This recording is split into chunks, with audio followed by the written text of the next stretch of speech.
মহাকাশে ঘটতে চলেছে এক বিরল ঘটনা। পৃথিবীর মধ্যাকর্ষণ শক্তির জোরে অনেক দূর থেকে ছুটে আসছে চাঁদের মতোই আরও এক উপগ্রহ। তার নাম দেয়া হয়েছে মিনি মুন।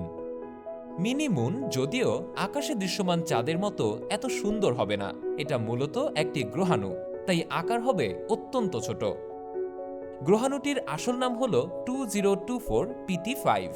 কোনো বিজ্ঞানী এটাকে কোয়াসিমুন বা অর্ধেক চাঁদ বলেও উল্লেখ করেছেন।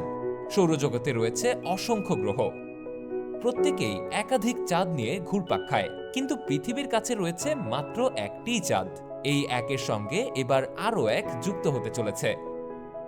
এমনই দারুণ তথ্য দিয়েছেন বিজ্ঞানীরা। তাদের ধারণা যে পৃথিবী শীঘ্রই আরও একটি চাঁদ পেতে পারে। অত্যন্ত বিরল এই জ্যোতির্বিজ্ঞানের ঘটনা ঘটতে চলেছে শিগগিরই। কবে থেকে পৃথিবীর চারপাশে ঘুরবে মিনি মুন? এই গ্রহাণুটির ব্যাস প্রায় 10 মিটার বা 33 ফুট। 29 সেপ্টেম্বর থেকে 25 নভেম্বর পর্যন্ত এটি পৃথিবীর পাশ কাটিয়ে যাওয়ার সময় পৃথিবীর মধ্যাকর্ষণ দ্বারা প্রভাবিত হবে। কক্ষপথে ঢুকে প্রদক্ষিণও করবে 2 মাস ধরে, অর্থাৎ পৃথিবীর 2 নম্বর উপগ্রহ সাময়িকভাবে পৃথিবীর চারপাশে ঘুরবে। 25 নভেম্বরের পর এটি পৃথিবীর মধ্যাকর্ষণ থেকে বেরিয়ে আসবে এবং তারপর আবারও নিজের কক্ষপথেই চলে যাবে। সবচেয়ে উল্লেখযোগ্য বিষয় হল যে 2 মাসের জন্য এই গ্রহাণু যে শুধু পৃথিবীর উপগ্রহ হয়ে ঘুরবে তা কিন্তু নয়, বিজ্ঞানীদের গবেষণায়ও বিশেষ সাহায্য করবে এটি।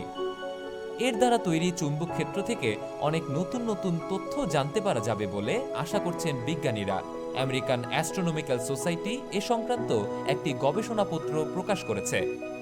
বিজ্ঞানীরা গবেষণাপত্রে লিখেছেন যে পৃথিবীর কাছাকাছি বস্তুগুলো একটি ঘোড়ার নালের মতো পথ অনুসরণ করে।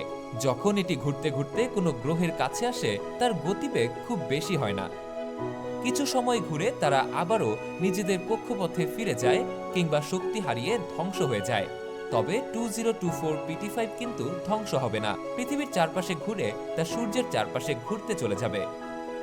যতদিন এটি পৃথিবীর চারপাশে ঘুরবে এটি খালি চোখে দেখা যাবে না বললেই চলে। মহাকাশের দৃশ্য পর্যবেক্ষণ করার জন্য বিশেষ সরঞ্জাম ছাড়া 2024 PT5 অধরাই থাকবে। জানা গেছে 1981 এবং 2022 সালেও এই ধরনের ঘটনা ঘটেছিল।